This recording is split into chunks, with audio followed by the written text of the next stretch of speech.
Welcome back everybody to another episode of Football Roundup, and you don't know, I'm your host Damoy, and we'll have the regular crew, Tavin and Michelle, here for give you some intriguing discussion on some very important topics. So before we get into the rest of the video, ensure that you subscribe to the page if you're not a part of the Football Roundup family. Ensure that you do that. Click the notification bell to know when we have new and banging videos out. Also share the content with your friends, your family, even your dog or your yard. Share the content with share the content with everybody. You see it? So we could kick off the football talk. No. Football is back weekend, and we'll have some big matches coming up, and one of the biggest matches is I would know Marshall is looking forward to this match, Manchester City versus Tottenham Hotspur.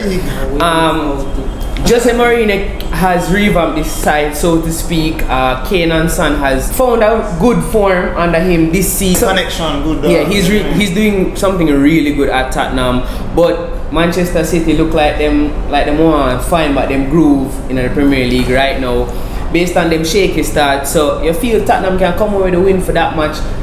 Well, to just start it off, you see me, as a Man City fan, we have to be true fans of the thing. You see me, I expect Man City to have some kind of fight in this game, but I'm not gonna lie, I'm worried, bro. Here's a little stats for you. Spurs have been unbeaten in the last 7 games with 5 wins, 2 draws, while Man City in the last 5 games have 3 draws and 2 wins all. And those matches, Man City hasn't scored more than a goal in each game. You see me? So I'm a bit fearful of that. You know, they're not scoring enough goals. You see me? That's not the Man City that we know. You know, we always score a bag of goal. You see me? What I'm not really worried about still is that Pep, he has beaten Mourinho, you see me, more than any other manager in the world with 10 wins, you see me, dog. So Pep knows how to beat Mourinho, you see me, dog. But also, like, just about, like we talk about history and everything there, you know, Man City and Spurs have played many times. Spurs has beaten them 24 times, while Man City has 15 wins, you see me. But I mean, you know, Man City, they would have said we just combo, you see me, with our oil money and thing, but we're not worried about what people have to say, you see me. Well, really, as I said, over there talk about we're not scoring enough goals. Aguero is back, he's been back in training. And here's the next statistics for you, you see me. Aguero playing against Spurs, he has played 16 games, 10 wins and 3 draws. And in those 16 games, he has scored 11 crucial goals. So I'm not really worried, you see me. Once Aguero is there, you know, we're basically sure of a win. You see me, dog. He's fit again. I don't expect him to start the game, but I expect him to be on the bench. But I mean, I'm feeling good. We spoke about my name's Son and Kane. You know, their connection is always good. But I just want to take the time out to look at the next crucial player. That's Pierre-Emile Højbjerg. He has the most passes, the most ball recoveries, and the most tackles out of all of the center defensive midfielders in the league. You see me? So I think that he will play a very crucial part in that game. You know, marking out Kevin De Bruyne. You can see that Kevin De Bruyne has been a little bit of decline. If you're not paying attention to the FPL, you see me, that the man not get as much points as possible. But in all, we're Man City. You see me, dog. We're a Man City, dog. So you don't know. So I expect no less than a draw. I don't expect us to lose. You see me, but at the same time, it's going to be a tough game. And if we really want to win this match, then the man have to go fight. So yeah, that's it from me. Alright, you said you were worried. And with a win, weekend Tottenham can go top of the table. You see me? So, and they have a huge squad. They have a huge squad right now. Yeah, so Jose Mourinho has a host of persons to pick from. So who you think needs or deserves the win more at this point? Right now, Man City needs the win, brother. We're sitting on 12th, 10th in the league. You see me? That's not Man City standard, bro. That's not what we know Man City can do, because we have basically arguably one of the best teams in the Premier League. You know, we have the most points, 100 points. That's the most that any team has ever done. Don't be a hater, bro. You see me? We have the most points, brother. We're a team that's supposed to be fair, and right now we're not showing that fear factor.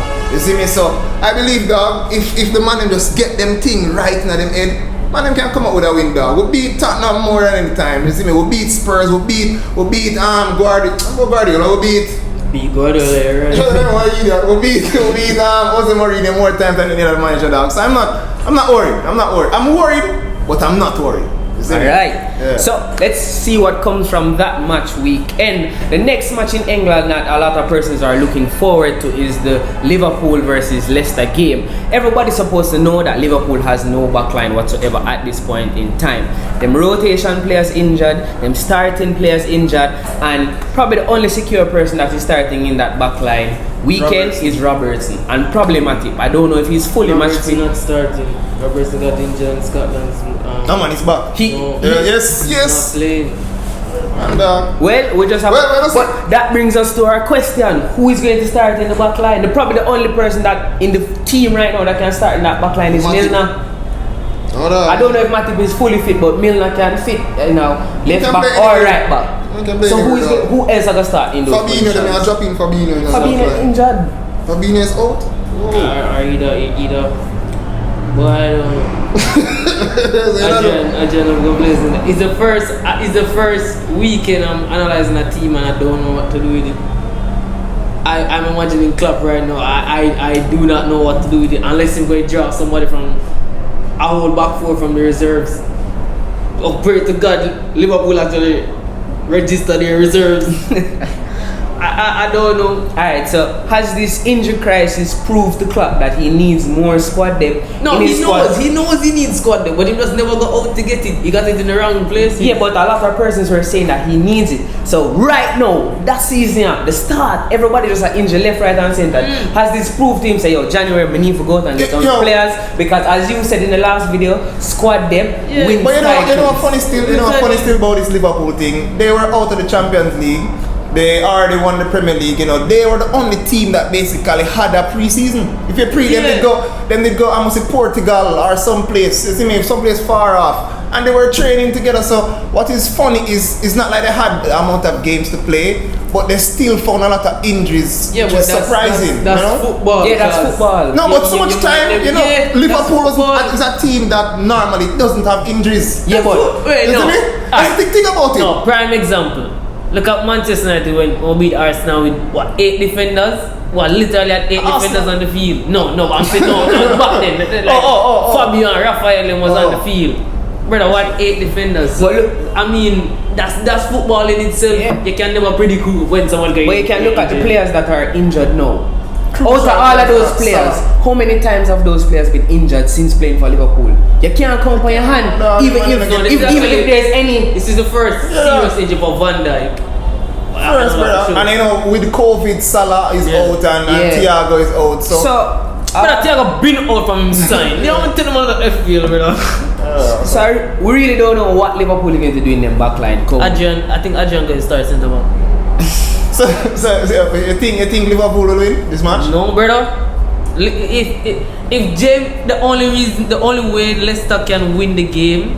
Liverpool. No, Leicester, cause Klopp. I really want to see Klopp have the manager instinct then. How to come up with something out of nothing. But does Brendan Rodgers have that manager thing? Because that's the thing. From Brendan don't know how to carry a team over the line. That's how it been his problem from was at Liverpool. From last season, we say Leicester can beat anybody. They have the capability to beat anybody. But the same thing from last season I showed this season. Them can get beaten by anybody. That's what I'm saying. So can they capitalize on this right now and say, because I think they are first at the moment and Tottenham is second. If Tottenham get the win, they go to first. So can they capitalize on this and go top of the table and beat Liverpool while they are weak? They can, but Brendan are smart. They can't just send out Leicester to them for attack because Liverpool does not have a backline. They need to remember that they have a midfield and strike force, which is very effective. And Alisson can actually slap a root one ball and Jota is really fast. Sadio Mane. I don't think Alisson has been the same Alisson dog. Yeah, but repeating injuries, the man kind of on the big prime example. Just like if Aguero come out and he scored today. You know someone scored though? High possibility though. I think for Alisson, he just needs to find that little more consistent. He just needs to keep playing more games. And I think juice, I think from right now until January or December, he will start to find back in form. You see me? The last but not least, big bad Barcelona, big match in Atlético. Big match in La Liga. Sorry, they face Atlético Madrid weekend. Barca have two crucial injuries in their side at the moment. Ansu Fati and Sergio Busquets, and Atlético also have a crucial injury. Well, not really injury, but Suarez have COVID-19, so I don't think he will be playing in that match. Joe Felix, yeah, so like how both teams have areas available, Tavin, who you think are going to start in those positions that Barca have available, and who you think are going to start in the position where Atlético have available, because you know Suarez out? First of all, just to correct you, Barca has 3 injuries. Who else is injured? Messi. But everyone is not injured. Yeah man, I'm brain not function. But for Atlético, Suarez, as much as Suarez is an easy fix for Atlético. One, either them risk it and put Joao Felix up and Lemar on one side, Carrasco on the other. So Atlético, Simeone has his thing covered. Barcelona, Ronaldo, that's a problem. Because big game like this, you're going to need 100% from Messi. Fati is out, so you know, get the opening. You know, Fati or something, they boy, that Coleman boy. Exactly. Dembele is up and running again. Glad to see that Coutinho is weaving him away. But what bothers me the most, Barcelona's midfield. Busquets pocket going to get picked in that game. Now play members say, oh, somebody say, oh, I'm going to fit the position now that he's out. Well, Pjanic have got to sit in, and even so, Pjanic don't get enough game time. So it's not like him know how to operate in the Barcelona system in a game. He probably did it in training. He probably did like 1 and 2 with Frankie or whatever. But in a match situation, it's somewhat different than training. So for Barcelona, it's basically up on the day. But I think Pjanic should sit in. You have Frankie the most of being that him already know the system however, so Pjanic should grow into the game. And Dembele of course should be on the left. Dembele would be on the left definitely. Alright, so can Pjanic... Braithwaite would probably have to start. no, seriously, Braithwaite would probably have to start because to allow Messi... Sound to Griezmann. To allow Messi... to allow Messi the freedom and whatnot, Braithwaite would probably have to start. Man, to be honest, why you bring up Griezmann, brother?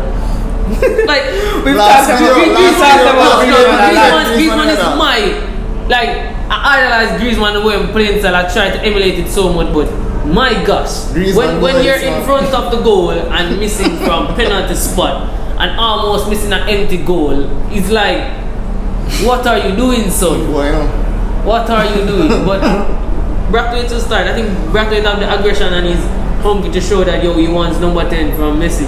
So I think Braithwaite should get the go ahead. Alright, so those two touch last on the Pjanic point. You feel him can stamp in place in the starting 11 now that Busquets is out, like him can, with these run-off matches that he's going to play, because he would obviously be the man next in line for Busquets. You feel him can show run and come and say, yo, I need to be starting in this team over Busquets. I mean, these footballers nowadays, no one wants to take an opportunity. Them just get play time and play. No one wants to stamp their name on the game anymore. It's like once you're not the boss at a club, it happens to be like you just freeway, you just move with the pace. So I don't. Pjanic is going to play a good game, but I don't think it's going to be a convincing game that Ronald Koeman going to say, hey, you need to start and Busquets even sit and watch. I don't think so. He's going to play good, but not that convincing. Alright, so you heard it here, guys. That's it for this video. Please ensure to like, subscribe, share. Be sure to also follow Teen Hub JA on Instagram and also follow us Football Roundup on Instagram as well. Big up on yourself and stay safe.